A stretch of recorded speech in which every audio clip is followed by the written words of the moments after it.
Well, so I'm Okay, a well, I'm welcome everyone.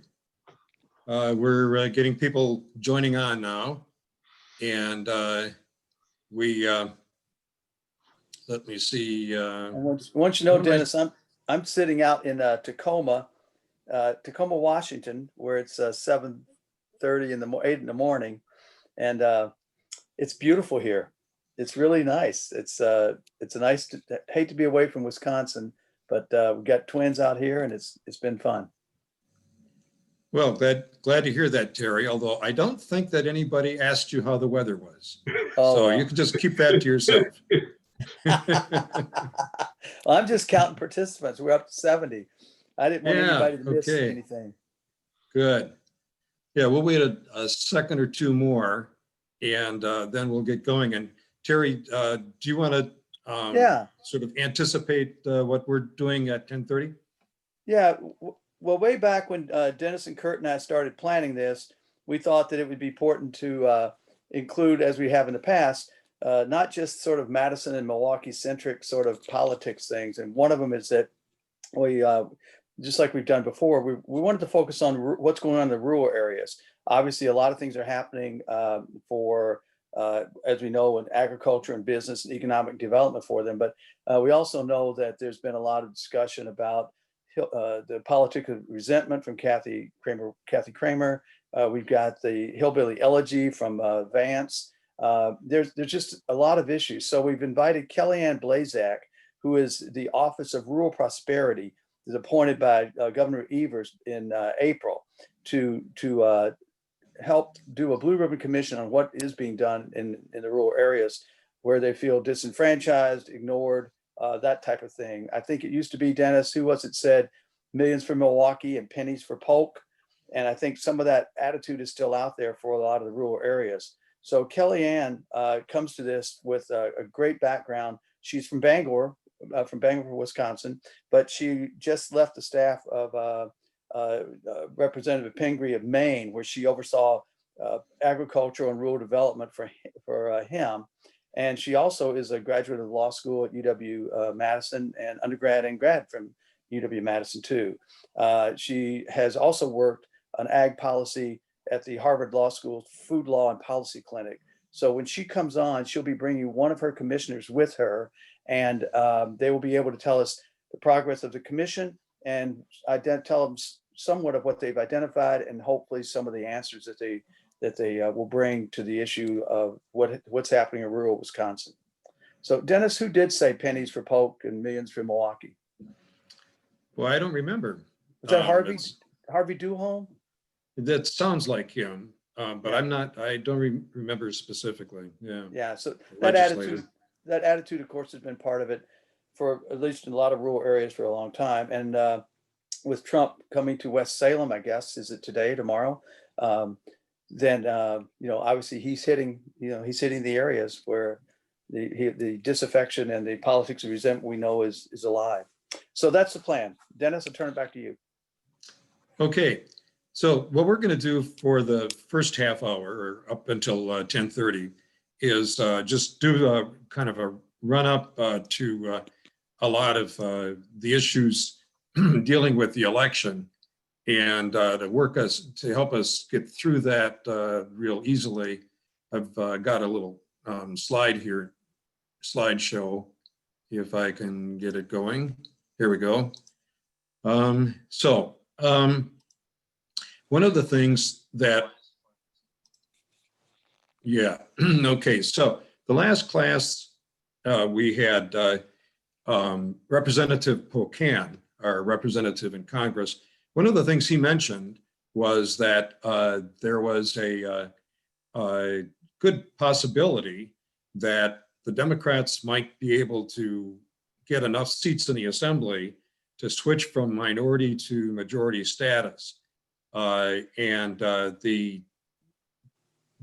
was a bit of a surprise, although I've seen analyses from other sources that have indeed confirmed that. So I thought it would be useful for us to just talk a little bit about the gerrymandering that we've got. As you probably know, Wisconsin has got the rather unusual and unenviable distinction of being the most gerrymandered state in the country right now. And here's a bit of an overview of that. The gerrymandering took place in 2011. And here's an issue of a distinction between what happened in 2004, blue, of course, representing Democratic districts, and red, Republican. And then you can see what happened in 2016.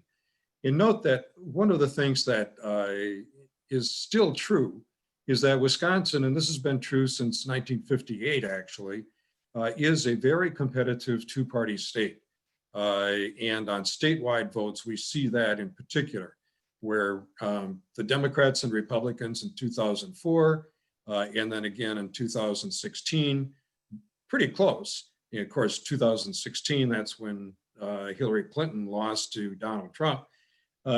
So that's pretty close on a statewide basis. There are other ways of tallying up the number of people who vote for Democrats and those for the Assembly and the state Senate. But this is a way of dealing with the statewide vote on a kind of average basis for all of these different indicators. And despite the closeness in 2004, you can see that the Republicans get 60 to 39 votes in the Assembly, clearly a larger share than you would guess given the statewide vote. Same kind of thing in 2016, where actually it was almost identical at the statewide level, and the Republicans increased the number of seats that they had in the Assembly. The last election that we had, 2018, a very similar kind of pattern. So this kind of gerrymandering is not just a one-time only sort of thing, but it continues. And you can see the figures right there. Another way of looking at this is this particular chart here, where you see the percentage of votes that the Republicans get represented by the red arrows or circles, and the blue circles, of course, for the Democrats. You notice the pattern here, where you've got blue circles that are way down at the bottom, where you really have nobody voting for a Republican. Well, what does that mean? That means that the Democrats are running unopposed. And the whole idea of gerrymandering is to pack your opponents into a minority of districts, so that in the majority of districts, you've got ideally, sort of 52 to 58% or more of the votes, so that you can win in votes where there actually are contests. So you can see that there are very few situations where Republicans are running unopposed. They're running in districts where, based upon voting behavior, Republicans have anywhere from 51% to almost 70%. And it's in this particular cluster around that midpoint area that there are the 15 seats that Mark Pocan indicated might be ones that the Democrats can control. I've heard other projections that at 10 seats, some have gone as far as 14 seats or 16 seats. They would need, given the current composition of the state legislature, they would need to gain a net of 14 more seats to get the 50 out of the 99 seats in the Assembly. So that's one issue that we dealt with last time that have a little update on. Quickly, I'll just run through these quickly and then open it up for questions and comments. One issue, of course, is the presidential race. The UW Elections Research Center, Professor Barry Burden runs that. He reported his latest poll at the beginning of this week. And he has actually Biden up a bit more than Biden has been. And he also does polling in Pennsylvania and Michigan and shows Biden with a lead there as well. And in Michigan in particular, that represents an increase. If you take a look at the averages by upshot, many of you are familiar with that. It's a polling operation that weights the various polls based on how good the polls are and then averages them. So this represents quite a number of polls, not every poll that's taken, but all of the major polls. And in terms of the presidential race, you can see the numbers here where, again, Wisconsin, Michigan, and Pennsylvania, if you're a supporter of Joe Biden, you're happy to see that the blue wall, according to this at least, seems to be back in place. I think all of this discussion, of course, and we're talking about polls, and we do that with a memory of what happened 4 years ago. So I don't know about you, but I continue to be nervous about the whole situation and will continue to be that way until the results are in.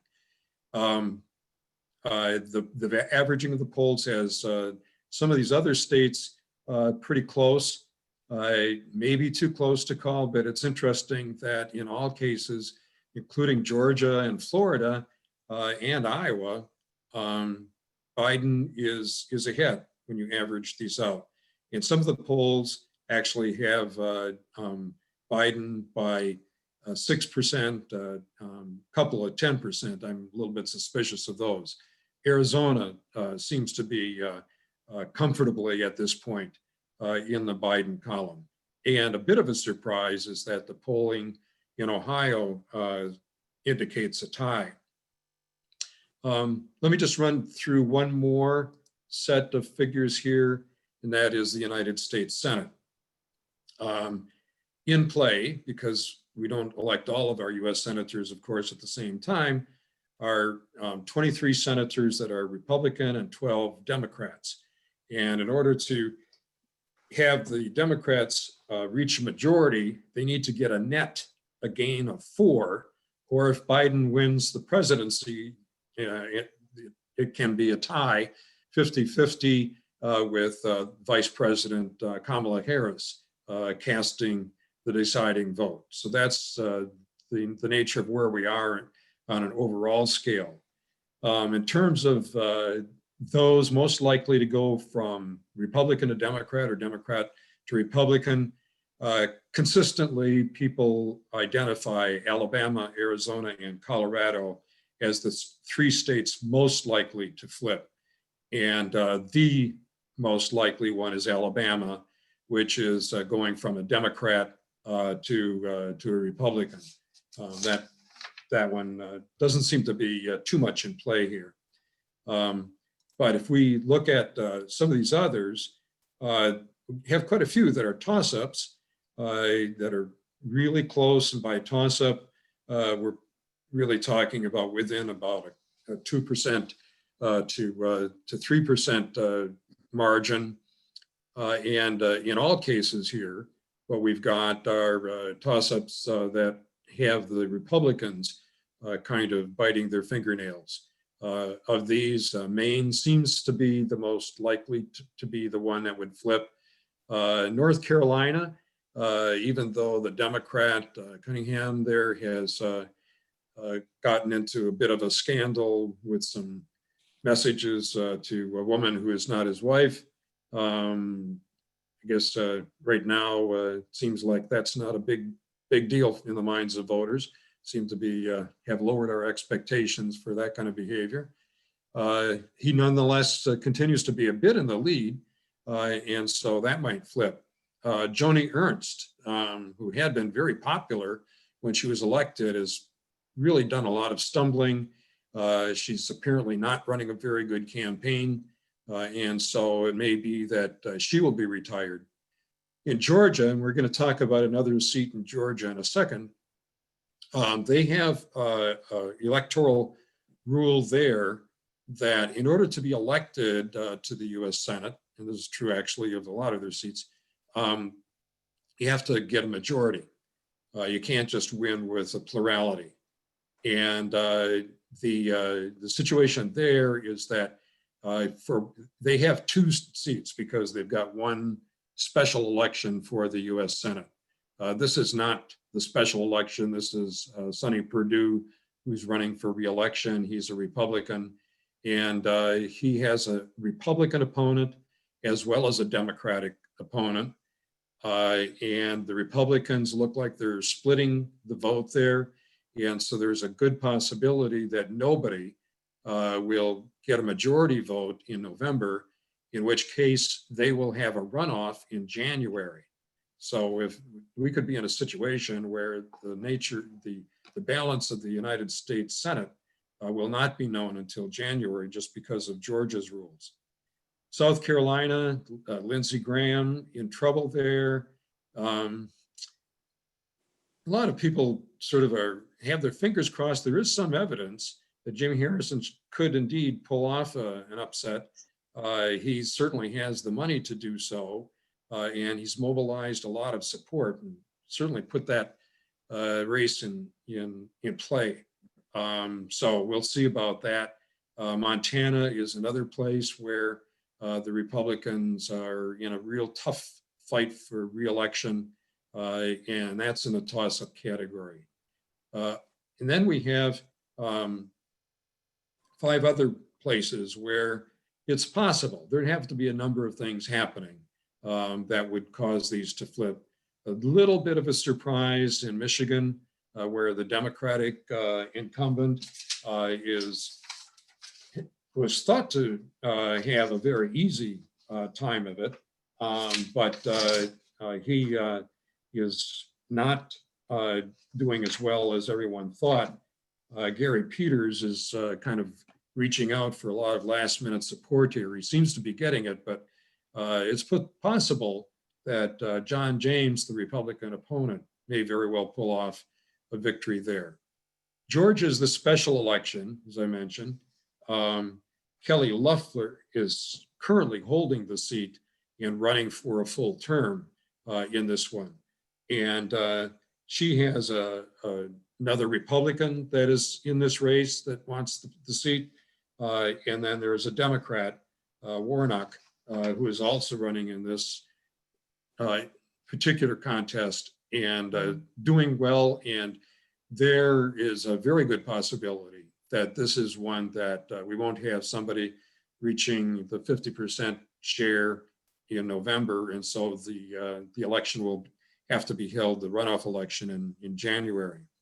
Alaska is a possibility, and Texas, believe it or not, there are a number of indicators that Texas, conceivably under the right circumstances, could be going blue in a number of ways, including for the presidential election, for US Senate, Cornyn in a bit of a tight race there, and some of the Texas House seats as well. So that's a run up there. Dennis, you want to take a couple of questions for a minute? Sure do. So can you say a little bit more about what the polls show for president in Texas? In Texas right now, and I'm going to try and, let's see, I'm going to stop this. Okay. And then in Texas, the polls are showing that Biden is ahead in a number of polls. And in those polls where he's ahead, he's only ahead by 1 or 2 percentage points. So it's within the margin of error. And there are a number of other polls that show Cornyn ahead, but again, that's within the margin of error as well. So that one is really up for grabs. How about McConnell? McConnell is one that everybody kind of initially thought that he was in trouble. I think the consensus now is that probably not. The Democratic opponent got a lot of money, was running a decent campaign, a lot of second guessing, wishing that some people wishing that she had lost in the primary, but didn't. So it's a matter of probably not having the best candidate running against McConnell. But most people have taken him off of the endangered list. How about Arizona and Colorado? Arizona is almost for sure going Democrat. Mark Kelly is the wife of Gabby Gifford, the husband of Gabby Gifford, is running in that race, running against Martha McSally, who was appointed to be U.S. Senator when John McCain died. And it would be a real shock if Kelly does not pick up that seat for the Democrats. Sorry, what was the other state? Colorado. Colorado, yes. Colorado, we've got a very popular former governor, John Hickenlooper, who initially was having some problems, but according to the polls now, looks like he's over those problems. He seems to be in good shape. So that's very likely to go from Republican Cory Gardner to the Democratic side.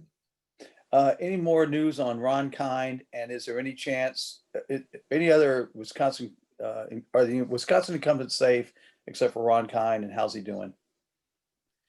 I'm not sure that, I don't have any recent information. Mark, when he met with us last week, indicated that Ron Kind was in a tough race, and I've noted that as well from a number of indicators, including the money that he has available to spend. Charles Franklin is coming out tomorrow with his poll, which will be the last poll before next week's election. And I think that'll give us a better idea of what's happening with Ron Kind. Okay, and I have to make an apology. My introduction with Kelliann Blazek, I read over quickly the congressperson she was working for in Maine. I thought it said Charles. It's Shelley Pengree. So she was working for a woman congressman from Maine, and I apologize for going over that too quickly. And there's one question about the, let's see if I can find it here. The question says the 2004 results on your gerrymandering, that looks like a gerrymandered state, but that didn't happen until 2010. Is that correct? It happened in 2011. Okay. That's when it was passed. So it was after the 2010 election. So we had Scott Walker was governor, and the Republicans had picked up a majority in both houses. And you know, before that particular election, Republicans and Democrats had been changing both in the Senate, and actually particularly in the Senate, but in the Assembly as well, changing back and forth. It was, again, very competitive. The Assembly represented very much what was going on in the state as a whole, much more so than after the gerrymandering took place. Question is, do you know, with all the massive absentee and early voter turnout, Wisconsin across the nation, does that favor Democrats? Do you read anything into that? Well, generally it is considered to be favoring Democrats. Charles Franklin's poll, not of course the one that he's about to tell us about tomorrow, but the last poll that he did ask people whether or not they had already voted. They had voted absentee. And if they said yes, he said, who did you vote for? 77% of the people who had cast their absentee ballots, now this was early on, 77% voted for Joe Biden. So that's got to, you have a situation there where it really is. I lost my train of thought here. It's going to favor Dems. It's going to favor the yeah, Dems. Right. The scenario that a lot of people are anticipating, and that causes butterflies in the stomach and losing sleep at night, is that we're going to have a big surge of people voting in person who are going to be favoring the Republican ticket across the board. And so you could have a scenario where we've got Democrats being favored by the early in-person voting, Republican by the in-person election day, it's hard to know exactly how that would turn out. I saw an analysis of that scenario in Florida. And in Florida, you can track things a little bit more right away because you register by party there. In Wisconsin, as you know, we don't register by party, but registered Republicans were voting in pretty sizable numbers. Democrats were voting in larger numbers. And so if the scenario of more Republicans voting in person, in part because Trump keeps saying that there's a lot of problems with the absentee ballots, we could have some real back and forth and hopefully not some shenanigans in Florida. Well, and of course, so that brings up one is about the Kavanaugh dissent yesterday in the Wisconsin, extending the Wisconsin counting of the votes. Kavanaugh in his dissent basically said that we know the election night, which of course we know that's not. We just know that's what the media does. So that kind of thing becomes a little worrisome when you have even a Supreme Court justice saying it. We should know it that night. I don't know if you've seen if you saw his dissent yet or not, Dennis, but that was in there. Yes, yeah, I agree. That's an important observation. And remember, back in 2000, when we had the big mess with Gore and W, a lot of the anxiety was because of the exit polls. The exit polls indicated that Gore had won, when in fact it turned out that when the votes were all counted, Bush won by a very narrow margin. And because the exit polls are usually pretty reliable, that generated the suspicion that something had happened, either with the election administration or something had got screwed up. And that led to the investigation that found the whole issue with the hanging Chads and the pregnant Chads and people voting on that butterfly ballot for Buchanan when they meant to vote for Gore. So the exit polls are relied on a lot, and usually you can, but you got to be careful.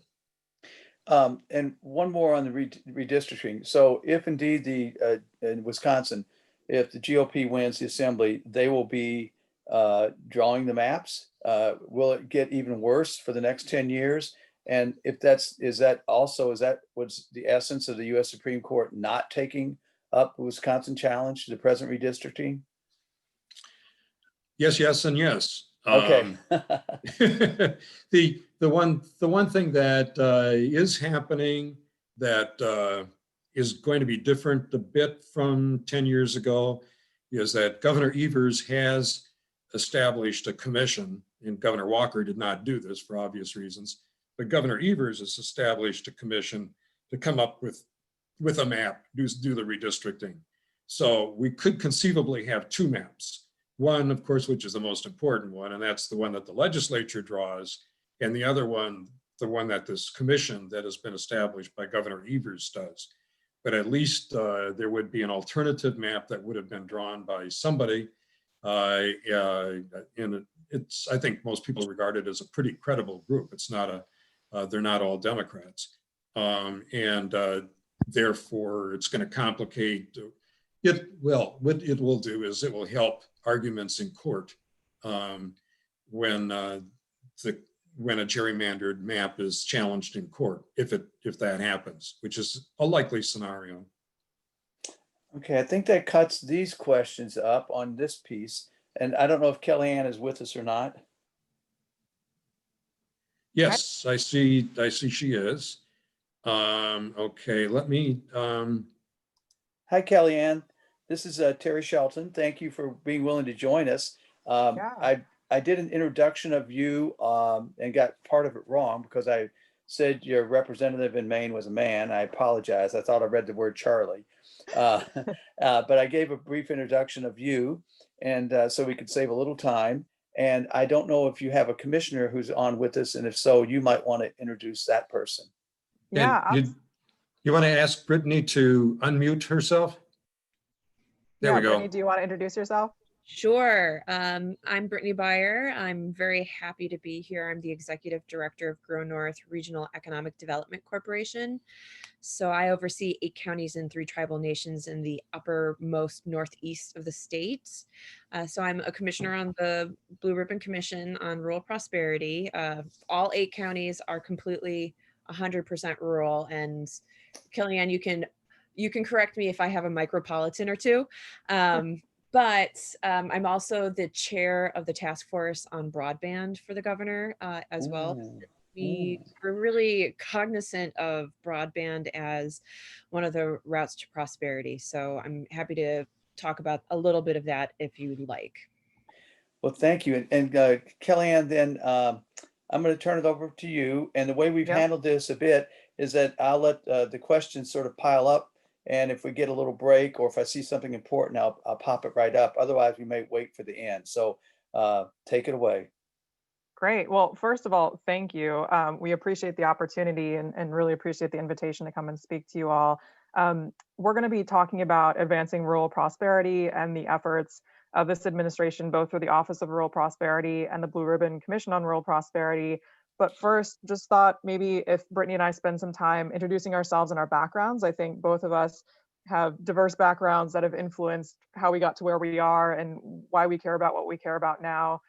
So I'll kick things off and then turn it over to Brittany to explain more about her perspective. But I grew up in rural Wisconsin. So I grew up on my family's farm north of Bangor. And I don't know if anyone knows where Bangor is, but it's a town of, I think, 1,700, and we're 8 miles north of there. And so it's in La Crosse County. I grew up really involved in 4-H and FFA and showed beef cattle. So I was very involved in agriculture and went to UW La Crosse, got really interested in journalism. So went to UW-Madison afterwards to get a master's in journalism, but got really attached to policy issues and legal issues while I was writing about them and really wanted to go to law school afterwards. So ended up going to University of Wisconsin Law School. I worked a lot with Peter Karstensen on agricultural antitrust issues when I was there. All of my internships related to agriculture and food. So I interned with Farmers Legal Action Group in the Twin Cities, interned doing farm workers' rights work with Legal Action of Wisconsin. And then afterwards, moved to Boston for a year after I graduated to work at Harvard Law School's Food Law and Policy Clinic. So that's a traditional legal clinic that, students work with clients, but we were doing food policy. And so our clients, for example, were the Navajo Nation. We drafted a food policy toolkit for, state environmental agencies that we were drafting food waste policies for. So, after a year of doing that, I really fell in love with federal policy. And so I decided to move to DC, where the sausage is made, as they say. And so I worked for 6 months for the National Sustainable Agriculture Coalition doing agricultural policy, and then moved over to the Hill and worked for a member of Congress for the last 4.5 years, handling ag policy, rural development, trade, housing, forestry, a whole range of issues. And so really got to see, how policy comes together, how it connects to grassroots efforts, how you actually get things done and work across the aisle. So worked a lot on the last Farm Bill in 2018. And then earlier this year was looking for an avenue to come back home. And this Office of Rural Prosperity that I'll explain more about later was a real kind of intersection of all of my interests. So I was very excited to come back home earlier this year and started this position in April.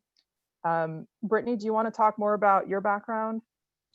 Sure. I am what you could call a completely odd bird. So my early life was in a pre-professional dance track. I was training professionally in conservatory training, ballet, contemporary, starting at about 11 years old. So did all of that. I grew up in the suburbs of Chicago, but if you're familiar with the northern suburbs, really around Gurnee. So traditionally, historically, it's actually the part of Illinois that would have been in Wisconsin if all of these states mapping would have happened a certain way. So I'll give you that.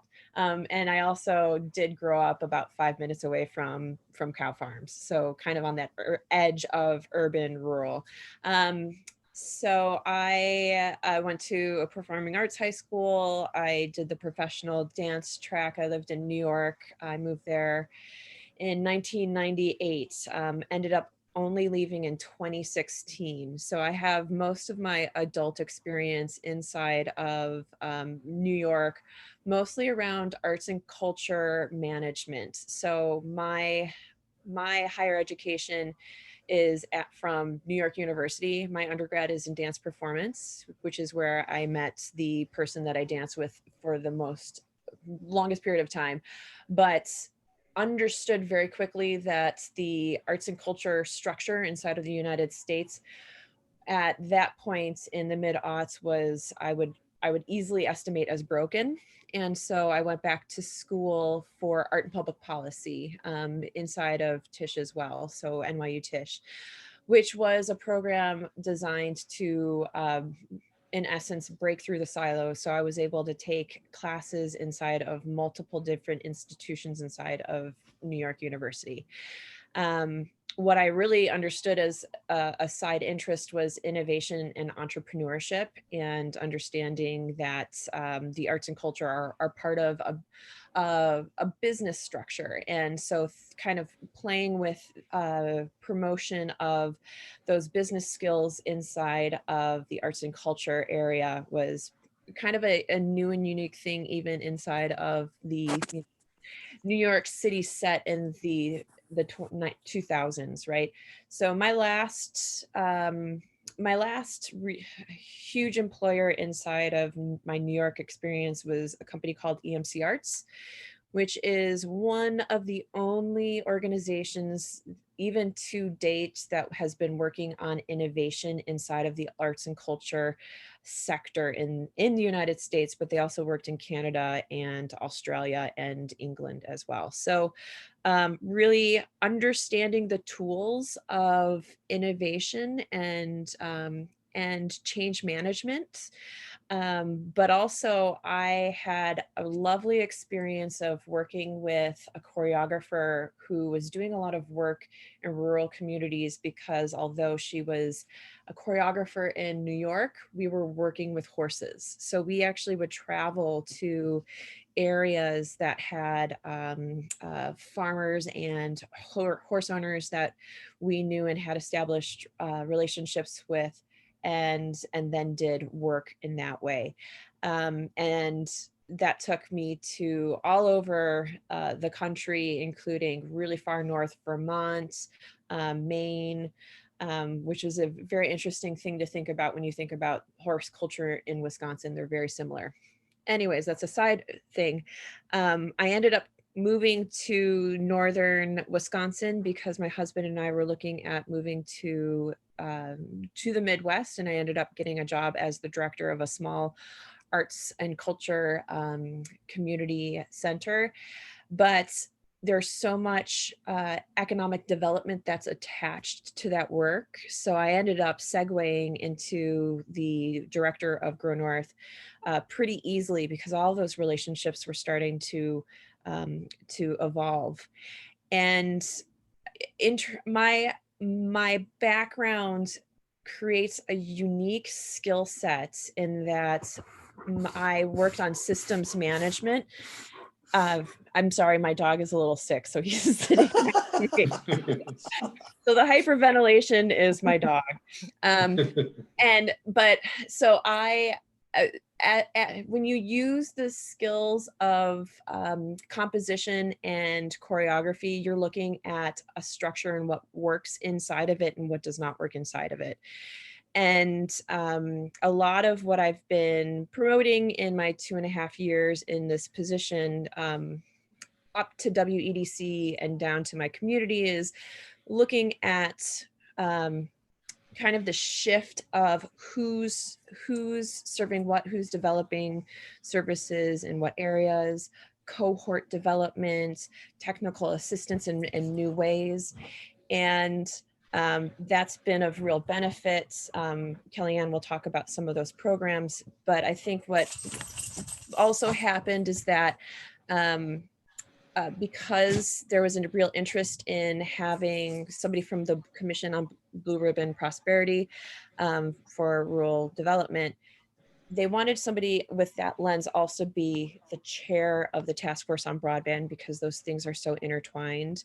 And I'm really using an innovation and change management lens while we're working with that task force on broadband. So it looks a little bit different. Actually, tomorrow morning we're meeting and we're talking about the 10 types of innovation and how some of the problems and the opportunities that are on the horizon need to be put inside of that lens. And then there's outcomes and tasks that are related to it, so that we're using some really good high level best practices to get past these problems and get to solving our issues and connectivity. So that's my background. Awesome. Thank you, Brittany. So here's the overview of what we're going to touch on today. First of all, the question I get very often is, what is rural? So we're going to try to tackle that. We'll talk a bit about the Office of Rural Prosperity.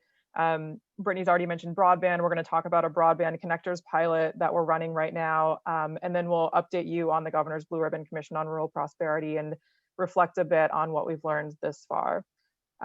So first, what is rural? The short answer is it depends, right? So OMB has a definition of areas outside metropolitan or micropolitan.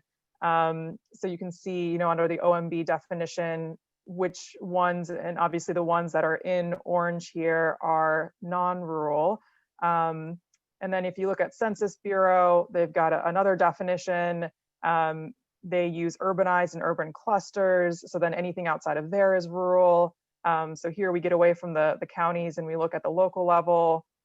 And then WDC, our state definition, is population density of less than 155 people per square mile. So under that definition, the orange counties, there's 58 counties that are deemed rural. So again, the answer is really it depends. So it depends on what federal agency you're working with.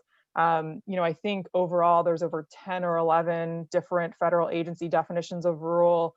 For purposes of the Office of Rural Prosperity, it doesn't really matter. I am happy to talk to anyone. And I've had a few people call me who say like, oh, I'm from an organization based in Madison or Milwaukee. Great, happy to chat. I think there's a lot of benefit that we can accomplish together if we're starting to make those urban rural connections. And so, for purposes of the Office of Rural Prosperity, we have an open door and happy to chat with anyone and find ways to support rural communities. So what is the Office of Rural Prosperity? The governor announced a creation of the Office of Rural Prosperity earlier this year during his 2020 State of the State address. So the Office of Rural Prosperity seeks to foster vibrant, prosperous, and one second here, my screen, oops. Technology these days, foster vibrant, prosperous, and resilient rural communities across Wisconsin. So this is really meant to be a one-stop shop to help rural stakeholders navigate state programs and resources. So if you think about the federal level, rural development at USDA is really a hub and kind of like a hub for the federal government on rural development. And we don't have something similar at the state level. So this is kind of again, a one-stop shop. So if somebody has a question about a program, or if you think about projects rarely fall into, one state agency. So a lot of people have called saying, especially now during COVID, I'm trying to think about pivoting my business. I'm running a restaurant. I'm thinking about, pivoting to a food hub or a community kitchen. Like help me brainstorm how to do that, or help me think about resources that could help me. So if you think about, you've got WDC, you've got DATCAP, there's a few different state agencies that could impact a project like that. So this is really meant to be kind of the front door of state government. And I work an incredible amount with other state agencies. So my work is both within WDC to figure out, how we're currently supporting rural businesses and communities, but then a lot of the work is working across state agencies. So with PSC on broadband, DATCAP on ag supply chain issues, WHEDA on rural housing. Really it runs the gamut, and every state agency has a piece of rural prosperity. So this really has to be a team effort. So in short, we're here to help connect, coordinate, and build capacity. I think that really sums up what this office is meant to be. Our website is listed there, wdc.org/rural-prosperity. So you can stay up to date on our programs and what we're working on there. And I just wanted to provide one example of how we're building capacity. And this is really the first pilot that we launched, and this is in real time. So this is this just launched about 2 weeks ago.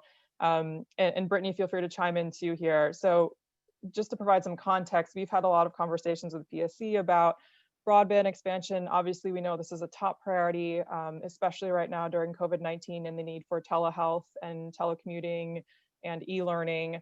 And so the WDC put out a Wisconsin Tomorrow report, which was really supposed to be kind of a check-in on COVID recovery that was mandated by the state legislature, and that came out this summer.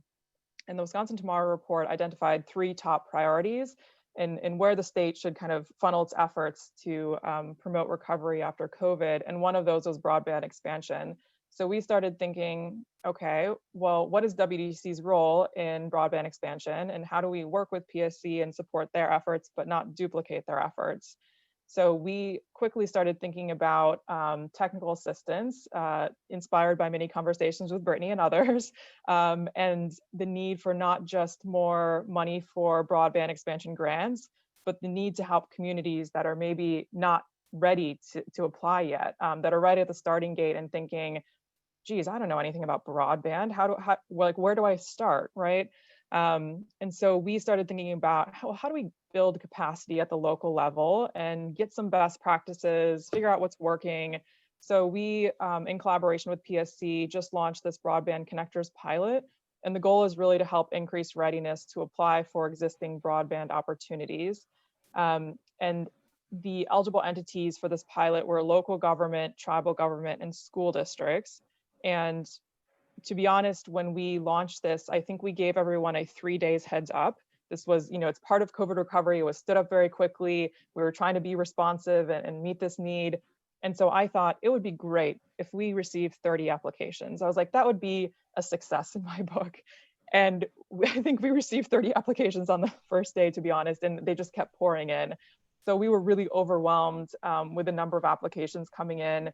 And reading through the applications, you really saw like the spectrum of where everyone was or is and what their technical assistance needs. So honestly, there was a big chunk right at the beginning that are like, I don't know anything about broadband. I don't know where to start. Like, help me figure out where to start.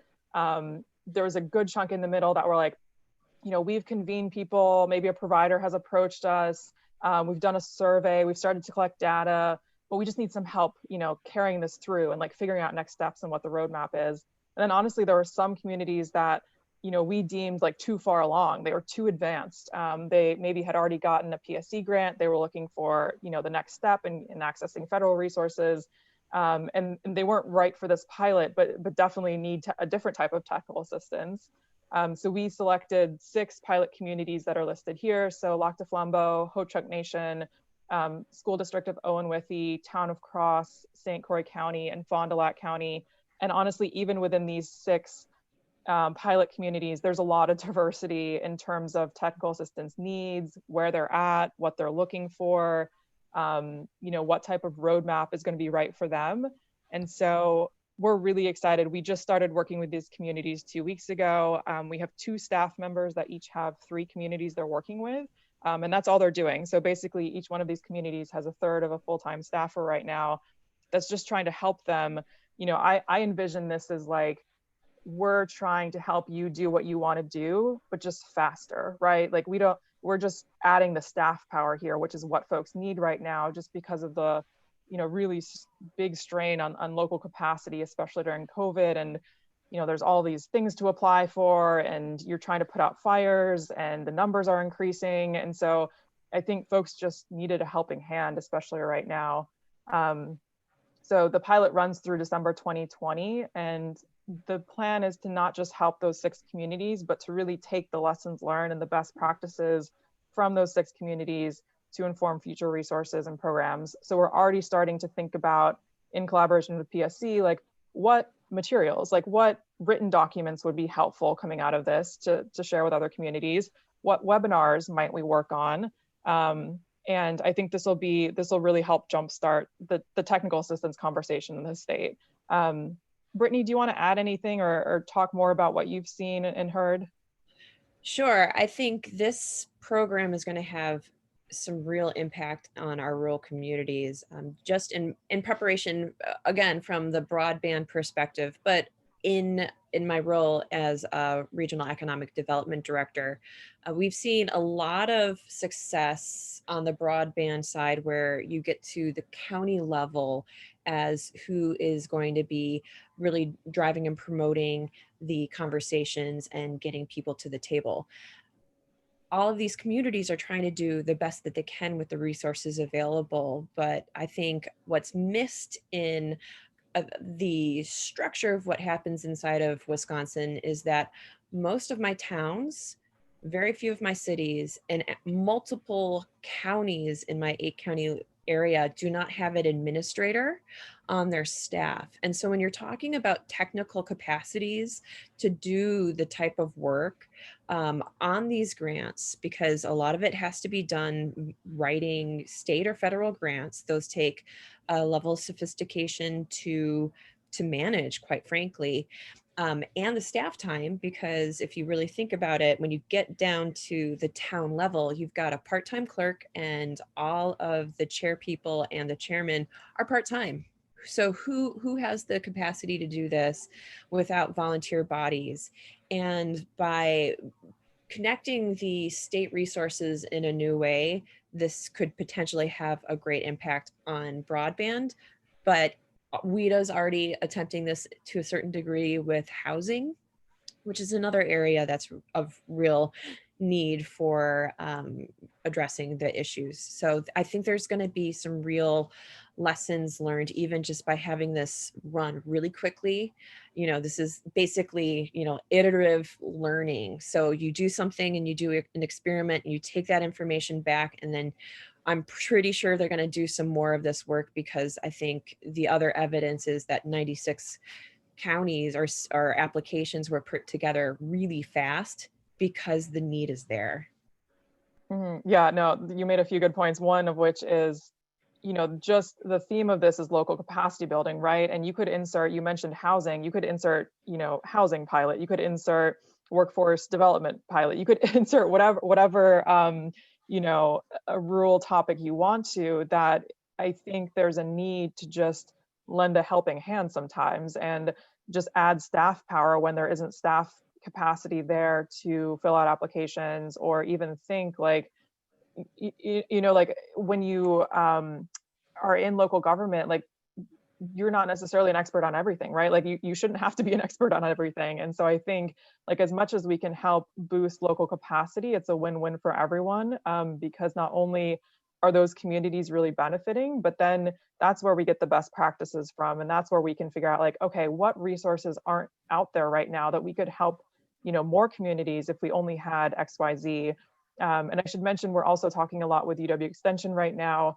Traditionally, UW Extension did a lot of broadband technical assistance work and did broadband boot camps and other opportunities to kind of boost local capacity. And so we're chatting with them about, like, how do we work together? Like, how do WDC, PSD, and Extension work together so that we're tackling this and we're not just letting this kind of sit, because 90 other communities did not get in this pilot, and it is definitely our intention to help address their needs as well in different ways. And I think, Brittany's talked a lot previously about a real opportunity being accessing federal dollars. And I think especially so on broadband, but just generally, I think for me, coming back from the federal government and DC, I'm constantly like, oh, is anyone applying for this program? Or is anyone applying for this program? And I think, it takes time and resources to get more resources, right? And so it's hard to think about, signing up and taking the time to fill out an entire application if you're like, well, who's going to manage this afterwards? One, but also, where am I going to find the time to figure out how to do this now when I'm also addressing COVID and a million other things? So I think the local capacity issue is one of the key themes that I've seen both through the commission's work and just my own meetings in the last few months, that hopefully we can brainstorm how to tackle together and really, put resources where they should be and develop those tools that, I really like the pilot concept, honestly. And I think WHEDA's rural workforce housing pilot is going to provide some really good best practices too. So I like this experimental kind of innovative space where we can try things out and maybe some things don't work, but we know that then and can kind of share that information with other communities. So we're going to talk about the Blue Ribbon Commission on Rural Prosperity now. And when the governor announced the Office of Rural Prosperity, he also announced a Blue Ribbon Commission on Rural Prosperity. I don't think there was any coincidence there. I think the commission provides the office with a real legitimate grassroots efforts to inform its work.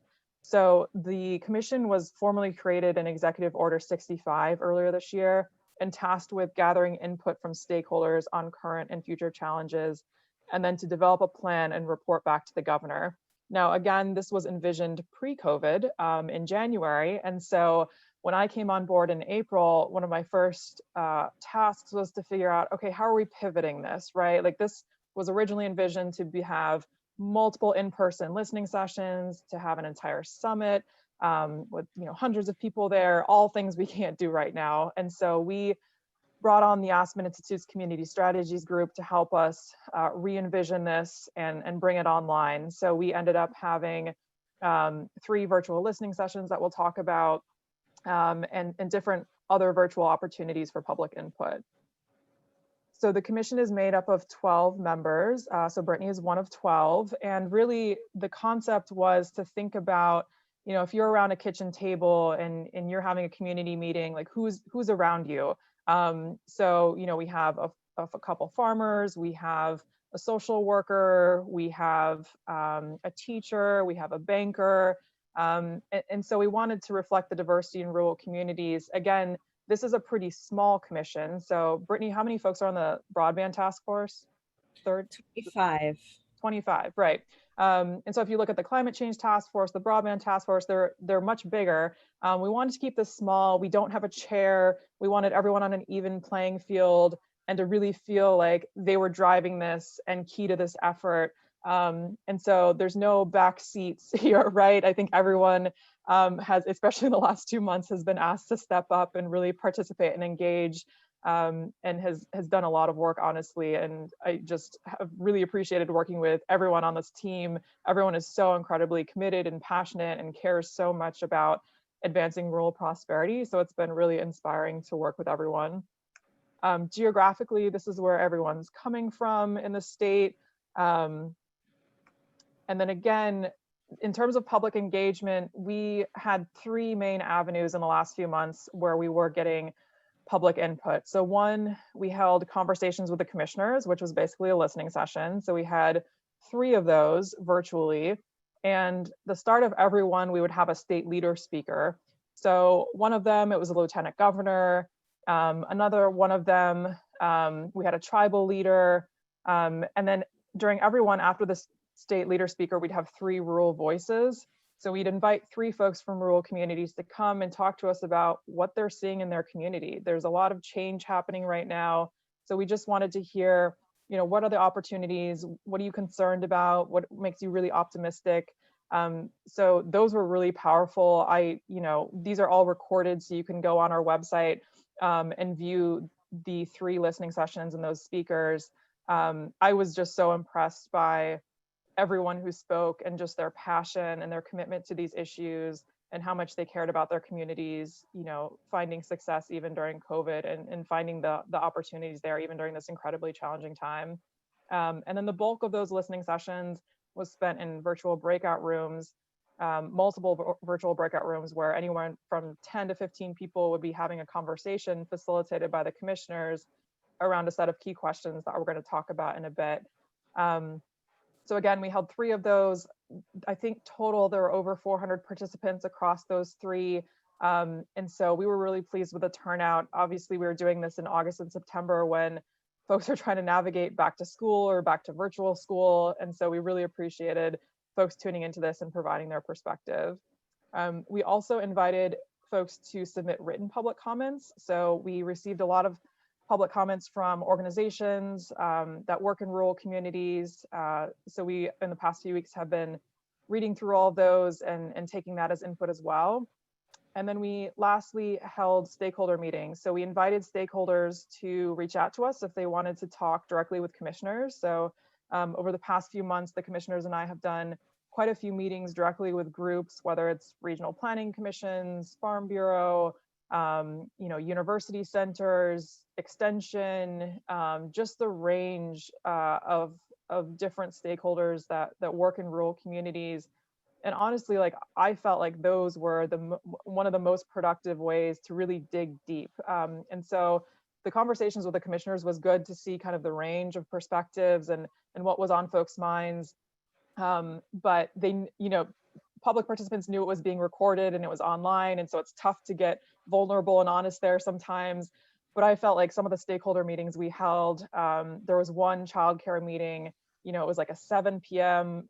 Tuesday night meeting. And it just felt like we were all together, honestly, because folks were like just wrapping up work and were like cooking meals for their own kids. And there was stuff happening in the background. And it just felt like we were all in this together and just had this very honest conversation about like how tough it is for childcare providers right now and how everything is just stacked against them in terms of them making a living. And for a lot of them, it wasn't even about them. It was about, man, I know that 75% of my staff is single moms that if I don't pay them this week, they can't feed their kids, and that's not okay. So I'm going to take the hit financially this week.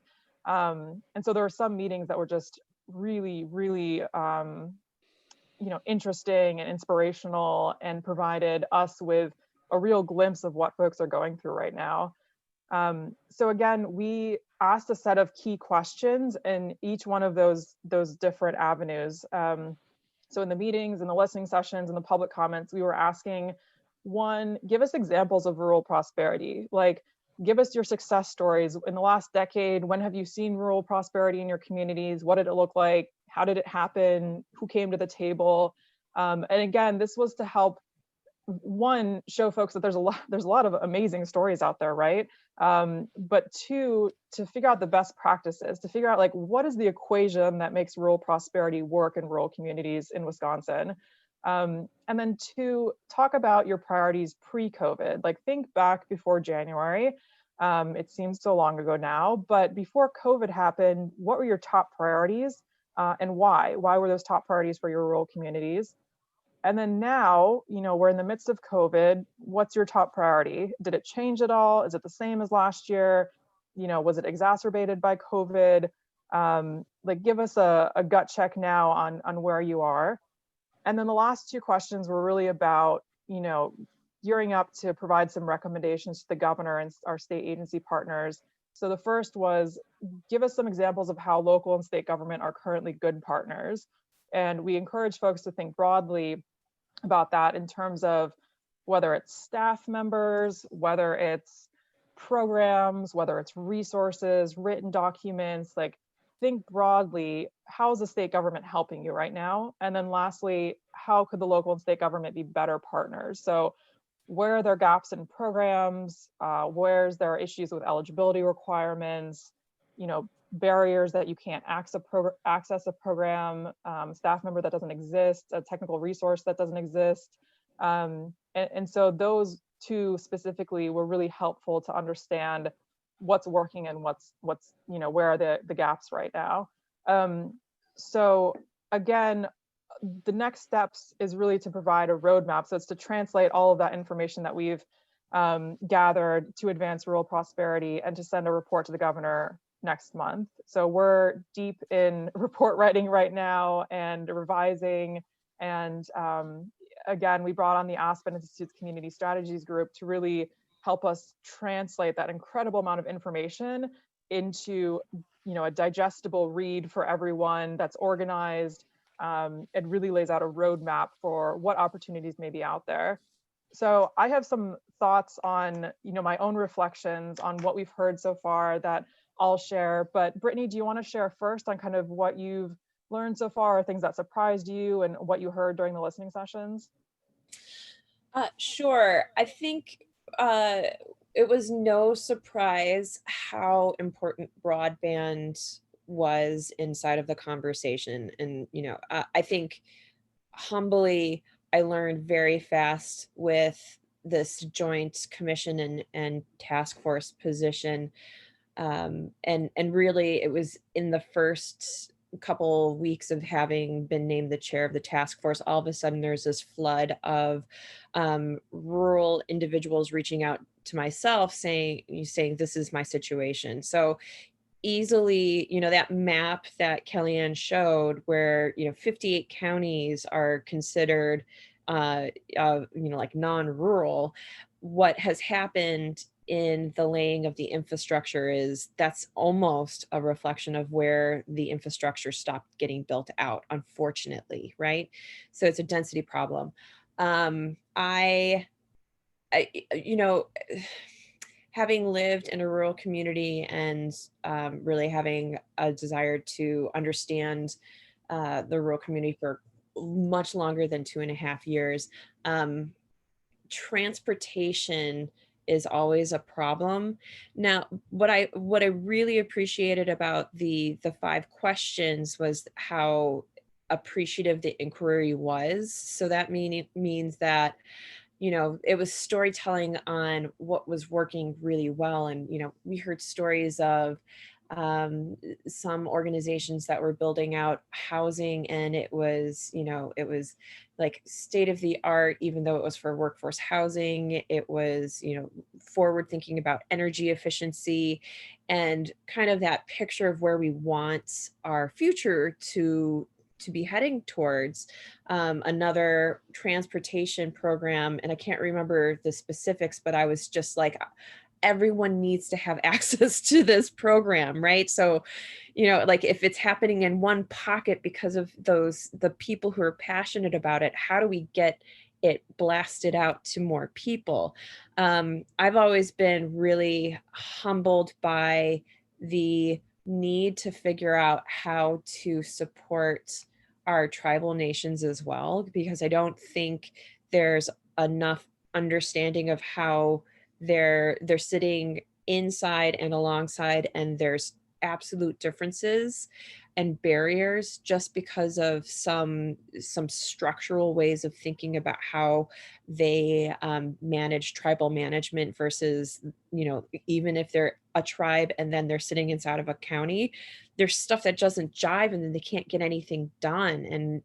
And just the stories where people got around those issues. um, and the report, and now that it's in draft form, it's really beautiful to be reading all of the hard work of so many people coming together in this document. And so many of the resources are already right there. We just need to uplift them, like the extension service. I will admit, I use my extension officers a ton because they have access to all of these resources that sometimes wouldn't be there if you didn't have, I don't have a 4-year college in my region, period. There's no access. I can't go to somebody who's the next county over. It's just a whole different ballgame when you're thinking in the rural context.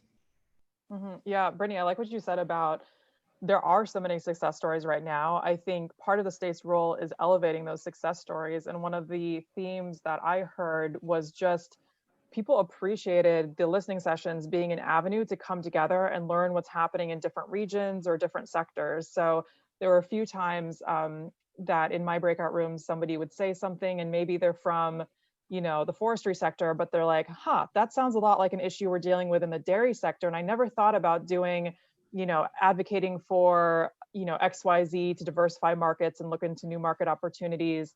And so you started to see like people connecting the dots in different geographic regions or different sectors that maybe they wouldn't have had the opportunity to do outside of the listening session. So we've been thinking a lot about, okay, how do you, one, share and elevate success stories, but two, also connect rural leaders, right? And like Brittany mentioned before, like developing these cohorts of communities that like, there's drivers in every rural community that are like pushing and pushing and pushing and thinking outside the box and being really creative and innovative.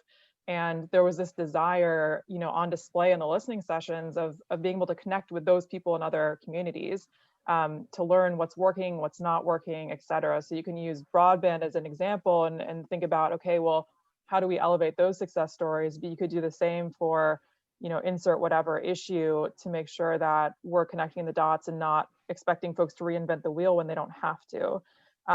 So that was one thing that came up. I think another theme for me was really kind of underneath that is youth leadership development in rural communities. So one of our commissioners, Lauren, is a high school senior in Northwest Wisconsin. And, I was in a few listening session breakouts with her, and I just really appreciated her perspective. She's also on DATCAP just started an Agriculture Youth Advisory Council. So Lauren is also on that. So we have, Brittany and Lauren, superstars of state government in Wisconsin right now on our commission. But I think her perspective is really important because it's like, why are we even doing all of this, right? It's because we've seen the headlines about depopulation in rural communities and young people not coming back. So the question for Lauren is like, well, what's it going to take for you? After you graduate in May, maybe you want to take a gap year, maybe you want to work for a year, maybe you want to go to college.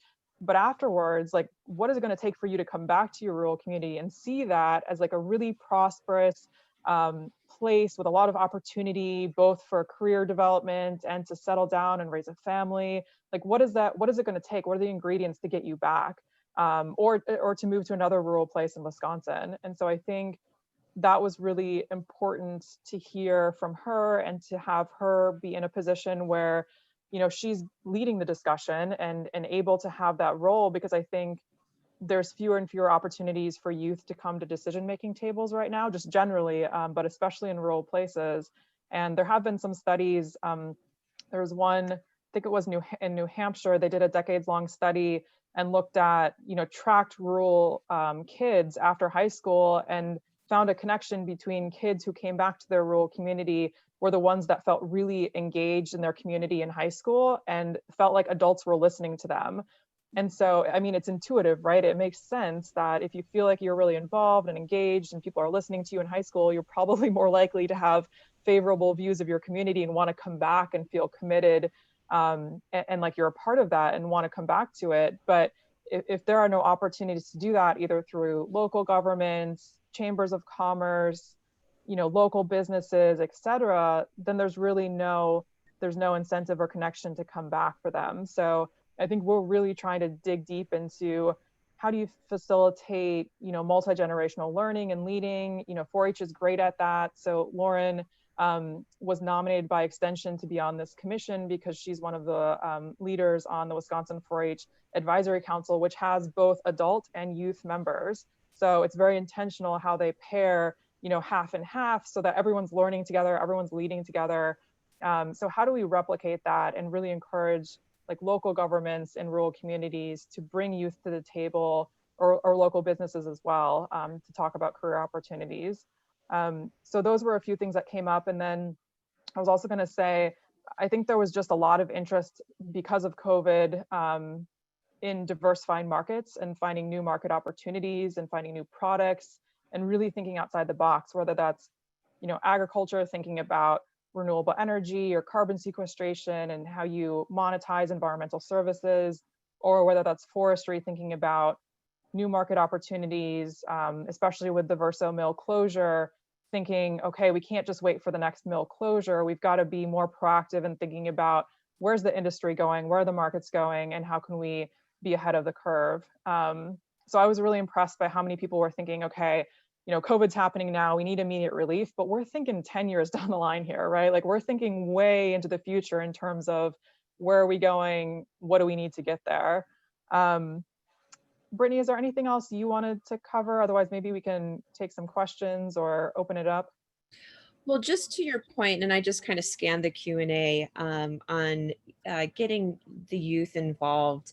I'm working on a program that's funded partially by the DPI, so the Department of, I can never remember this, a professional education. I'll come back to it, but it's on talent cultivation, really high school level and connecting them to businesses. And I spoke to one of the local high schools senior class. It was one of the larger ones, so there were 200 individuals in the audience, and I knew to ask this, but I just asked, how many of you are leaving after you graduate? And everyone raised their hands. And I said, how many of you would consider coming back? And one hand went up. And that just tells you that perhaps there's a real large missed opportunity for making sure that we close that exodus of the next generation out from our rural communities in flipping the conversation with the next generation of like, oh, you're not even working for us anymore because you're too busy.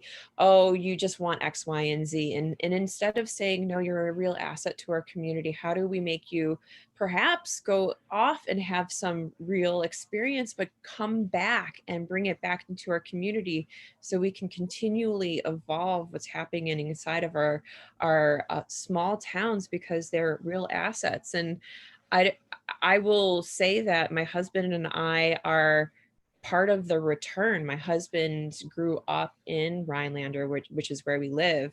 And we're seeing people who are of a certain age and having families and having business opportunities in our areas because land is cheaper.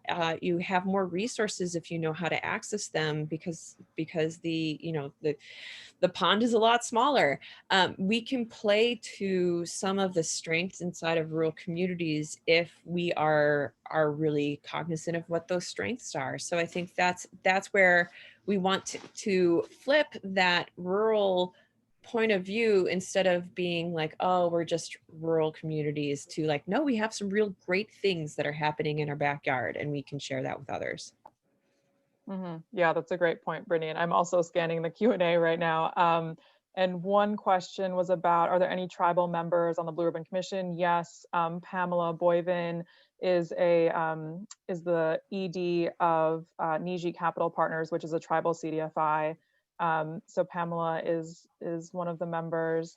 And yes, the Blue Ribbon Commission on Rural Prosperity is the first ever commission. There's no blueprint for this. I will say that we were inspired by efforts happening in Kansas. So if you look at Kansas, last summer in 2019, their lieutenant governor launched an effort very similar. So they did a slate of listening sessions across rural Kansas focused on rural prosperity. This was obviously pre-COVID, so they had the opportunity to go in person to many different places. And then they drafted a report that came out last fall. And from that report, they actually they created a few positions. So they have 3 staff now in an office of rural prosperity, and that is kind of funneled through the lieutenant governor's office in Kansas. And then this summer they followed up with a virtual action tour. So last summer they did a listening tour. This summer they did a virtual action tour to kind of connect the dots on going back to the same communities virtually and saying, here's what we learned from you last year. Here's the ideas that came up. How do we implement this? Like, where do we go from here? What's the action phase? And so we were really inspired by the efforts there, that are very intentional and proactive and inclusive to identify needs in rural communities. So we've chatted a bit with Kansas just to kind of connect the dots and understand what they're doing. Is the broadband pilot study really only 2 months in duration? Yes. So again, the thought was that we would it's kind of like a lighter fluid, right? Like, we're coming in and kind of giving the jump start here to help them get across the finish line faster. But PSC is currently accepting expansion grant applications. So the communities that we're working with aren't ready to apply yet, right? We're trying to boost their capacity to apply like next year for an expansion grant, or to think of other, pieces such as surveys, et cetera, that they need to do before they're ready to apply. So we, by no means, we really tried to be honest and transparent about what the pilot is and what it isn't. And we won't be at the finish line, next month. And we don't try to suggest that we're, getting folks all the way. But what we are doing is lending staff time in the next 2 months during this critical time when there's so much other things happening, to say, what do you need? What can we help with? Do you need a roadmap? Like, how can we help you develop that roadmap? And And really a lot of it is convening. It's figuring out like who needs to come to the table in the community, how to work with providers, how to reach out to providers, what information you need to interact with providers. And so a lot of it is just, it's very dependent on where the community is. But I would say a lot of it right now is just like bringing people to the same table and making sure everyone has the same vision. Some of the communities, in the applications, we saw that, a community, a local government would apply and a county would apply, but there didn't seem to be communication between the town and the county, and that could have been maybe a joint application. And so we're trying to connect the dots with some of the communities that are in the pilot to be like, okay, if you're a tribal nation, what's happening around you? What's happening in the counties around you? Are there opportunities to partner? If you're in a town, what's your county doing? And does your county have resources that can help you? So a lot of it is just connecting the dots and trying to get folks to work together. Kelliann, I'm happy Yeah. to take the arts policy question too, or just the comment. I think I was happy to move back to the Midwest and Wisconsin in specific because of certain kind of key readiness markers that were starting to emerge. And in the North Woods, there's definitely a growing arts placemaking group of individuals, and again, it's kind of this, like they've had experiences in other places and maybe they have roots in the area and they come back with these really rich experiences. And so that is happening at a frequent level. I think the great thing about placemaking when it's done correctly is that not every community is going to look the same, and it really depends on the energy of the people who are in the area. And I think placemaking as a movement really lends itself to any holding up of our rural communities, because it is saying, okay, what's in your backyard?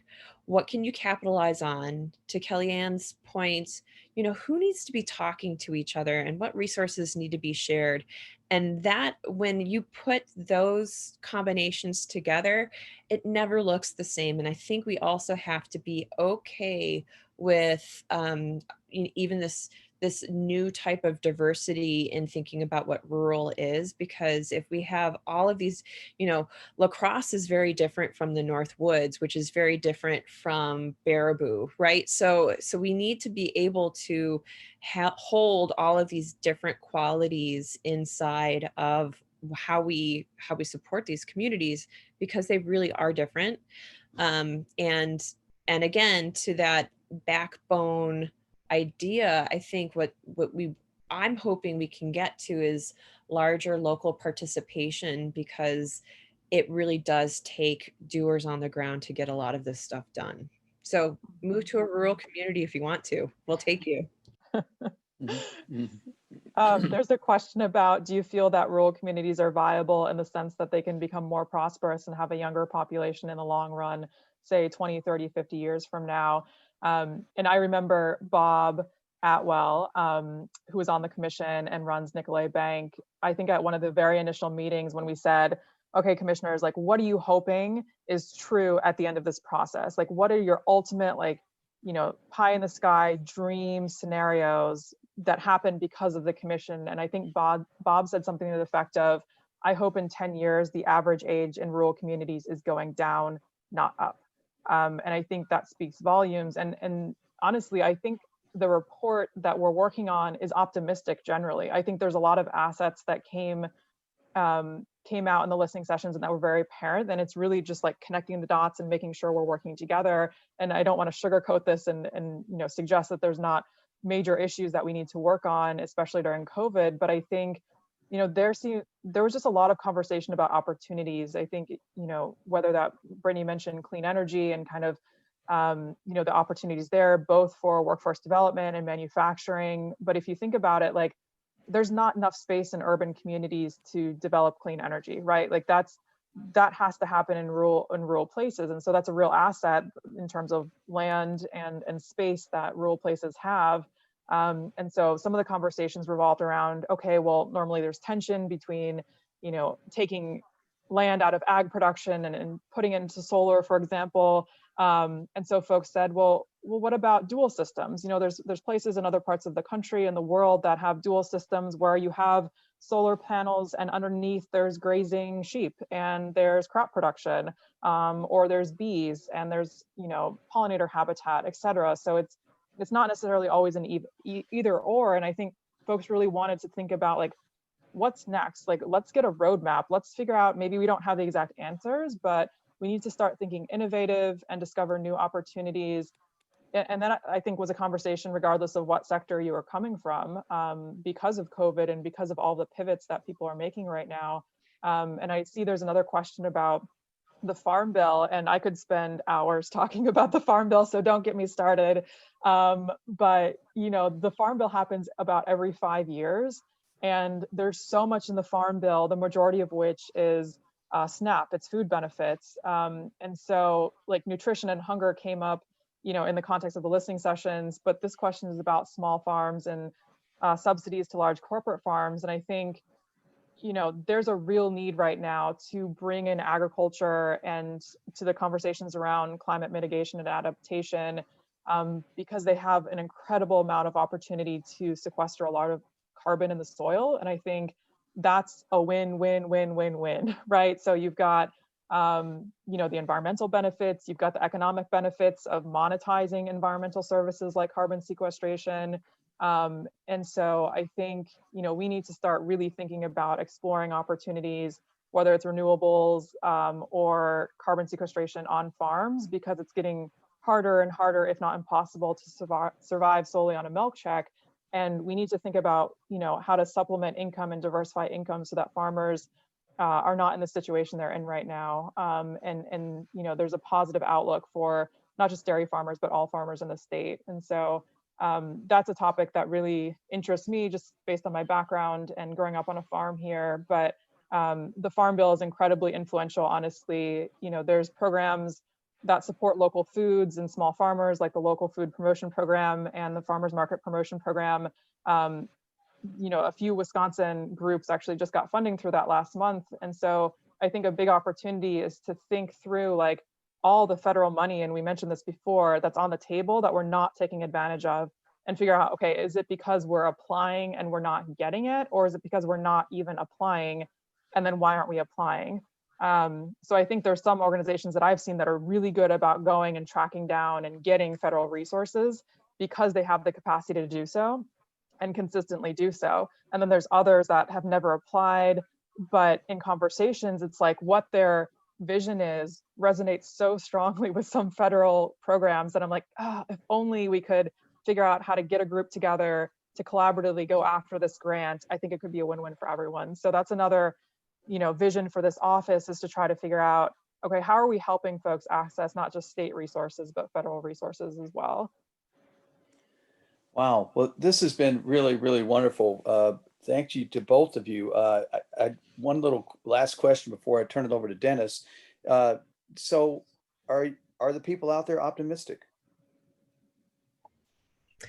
I would say yes. I think personally, I am ravagely optimistic and have been accused of it over and over again. But I think this is a time we need that. But I think this is also a moment where everything's in flux. And we're just really blessed to have the Blue Ribbon Commission already in the works, so that it's looking and surveying the field and kind of pressing, and then the task forces doing the work and pressing. And our return date for a report is actually in June of next year, so it's a longer term. But the governor has actually stacked a number of task forces on top of each other. So he's brought all of these individuals to the table and kind of pushed on climate change, on student debt, on all of these different areas that are kind of key issues with what this is going to look like going forward. So personally, I think the people that I associate with, and personally, we're all really optimistic. Yeah, and I'll echo what Brittany said. I think, I wasn't certain what to expect because of COVID. And from the start, there was a recognition that COVID is terrible. It is, wreaked havoc on our state. But at the same time, like Brittany said, it's a moment of flux, a moment of transition, and like now is the opportunity. So if you take ag, for example, folks said, well, gee, for the first time, earlier this year, folks couldn't get milk or they couldn't get meat from their grocery stores. And they started thinking like, there's all these farms around me. Maybe I should buy from a local farmer. And they found the optimism in that in terms of, oh, well, now there's this huge market, opportunity for local food because people for the first time are thinking, I should support local farmers. And there's an opportunity to do so, if we connect the dots and we connect consumers directly to farmers and have avenues to do that. And so that came out loud and clear in the listening sessions. I think, again, there are some really significant challenges with childcare and other things right now, but there was just this level of commitment and dedication and just folks really wanting to like do the work to make this happen. And that's where, going back to the rural leadership development, I think we really want to harness all of that energy beyond, this report and beyond this commission and really try to figure out like how to connect people so they have the resources to make it happen. Well, thank you so much. I really, really appreciate both of your time and the work you're doing. I know it's been a long history in the state for even back with Dennis. You could probably comment, and Governor Lucy, when he was concerned about northern Wisconsin being compared to Appalachia at the time, and that's when they worked together with tourism and DNR to do things like put together Mount Telemark and cable, resulting now in the Birkebeiner and the biggest cross-country thing in the United States. So there's some great history and efforts with this, and wish you guys luck with it. Dennis, I'm going to turn it over to you. Okay. Yeah, thank you, Brittany. Thank you, Kelliann. Again, both for the report as well as the work you're doing. And Terry's right. When we think back on a very productive period in Wisconsin of very sound and innovative public policy, a lot of that came out of task forces like the one that you have, out of commissions that bring together people who are bright and enthusiastic and optimistic. That's always good too. So next week, we're going to be having a conversation with a member of a new generation of political leaders. Nada Elmakashi is going to be with us. She was a candidate for state senate, and she is currently chief of staff for Representative-elect Hong. So that's on the schedule for next week. And of course, next week is election day. And you probably heard that Supreme Court has made it clear that we can only count ballots that are received by election day. So if you have not turned in your absentee ballot, if you have not voted yet, please do so. There are several hours left before the sun goes down. And so you've got several hours left. Do it now. Thank you very much, and see you next week. Bye.